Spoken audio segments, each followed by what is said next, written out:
να καλωσορίσουμε με ένα θερμό χειροκρότημα τον κύριο Ραλφ Καμπόνερ, είναι ο Διευθυντής Διευθυντής του Ευρωπαϊκού Οργανισμού Εμπορίου και τον καλούμε στο βήμα, on the podium. Ladies and gentlemen, thank you very much for having invited me on behalf of EuroCommerce to this great conference. I'm really happy to bring you our greetings from Brussels.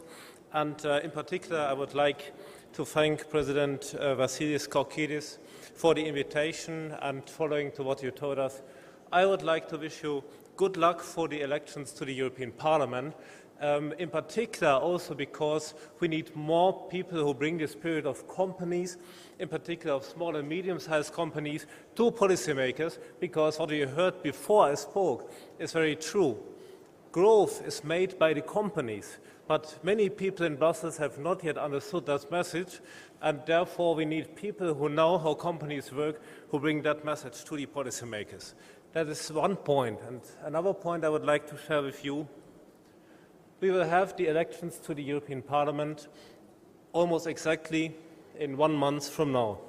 These European elections are tremendously important because at European level there are so many issues that are decided with a concrete, tangible impact on our companies. And therefore, let's talk also in the run-up to the elections about the European issues that are up for discussion and for decision. And let's not have a sort of alibi discussion about primarily national political issues, which we see in many member states. That will be a spilled opportunity for the European elections. There's enough business to do in Europe, in Brussels, in the European Parliament, and let's talk about these issues in the election campaign. And then, ladies and gentlemen, I say happy birthday to your 20th anniversary. This is also a greeting I would like to bring from EuroCommerce.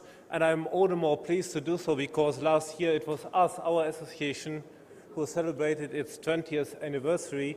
And we are just coming out of this process reinforced because we have seen great involvement by our members. Let me tell you a little bit, because not all of you are in contact every day with EuroCommerce, who we are, what we do. We represent the commerce sector in 31 European countries. We represent the retailers, but equally strongly the wholesalers and the international traders. You have seen here on the screen Commissioner de Gucht, the Trade Commissioner. He was our guest this week in Brussels when we presented to the public our brand new study on commerce in Europe. And I invite you all to go to our website, eurocommerce.eu, to have a look. And there you will see many, many more figures than I can tell you in the very short time I have available here to speak to you. Just that much. In Europe, we have 5.5 million companies. More than 95% are small and medium-sized companies. These companies create 8 trillion euro turnover, 1 trillion euros added value.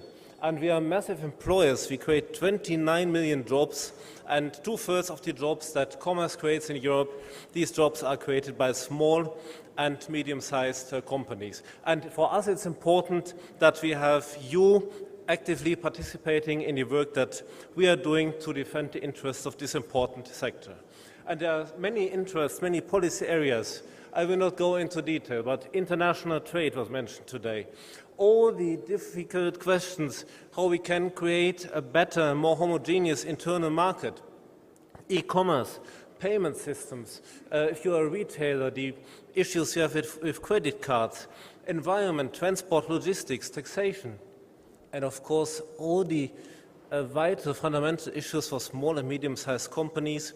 Social affairs, we are a sectoral social partner, EuroCommerce, in close contact with the trade unions. That's just in a nutshell the issues that we work on, and we want to speak your voice, ladies and gentlemen. We want to speak a company voice, and therefore we need your involvement. And that involvement, of course, is not always very easy to generate, because a lot of what we are doing in Brussels is very much in the long term. You as business people, you have immediate concerns, you want quick decisions, you want problems to get solved.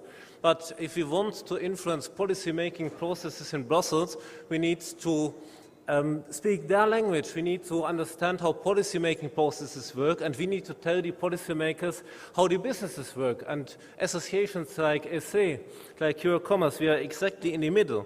And we are also in a sort of competition, because not all the different interest groups that are very active and very well represented in Brussels, they do not all agree with us. Sometimes we have different interests, and therefore the stronger we are, the stronger that you, the companies, make your trade associations here in Greece and in Brussels, the stronger will be the role that we can play in making a better European policy for you.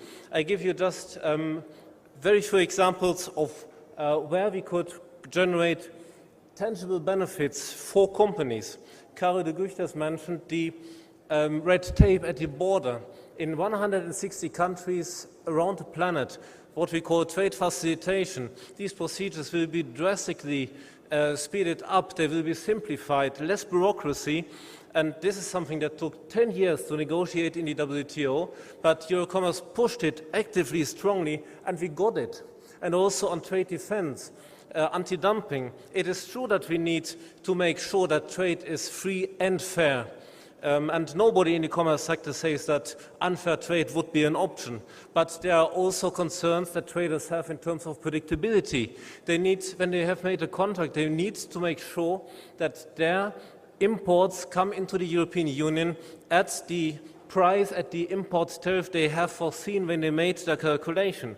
And therefore, we are working for more predictability in trade defense, and we've done so on imports for developing countries, where you have more than 1 year predictability now, and this is something that you don't achieve from one day to the next, but that requires to be very close to the decision makers and to really work in the long run and to start lobbying very early. So therefore, ladies and gentlemen, we need your support, and we need your support for something that you maybe we'll find that the harvest is for not the immediate future, but then it is even bigger. And I tell you also that much, that we as trade associations deliver a service that if you compare us with consultancies or with law firms, I think we deliver sometimes a bit more, and we are by far less cost intensive. So I promise to be brief. What is my key message? We are a strong sector. Commerce in Europe, commerce in Greece, we are a strong sector. We need to work, we need to stand united, because we are in competition with many other interests in the business community, but also NGO society, and politicians are still far away, many of them, from understanding how business really works and what our needs are. Therefore, let's get involved more strongly, let's strengthen our cooperation even further, and let's make sure that the voice of commerce is heard by policymakers throughout Europe. I thank you very much for your attention. I wish you a great conference. Thank you very much.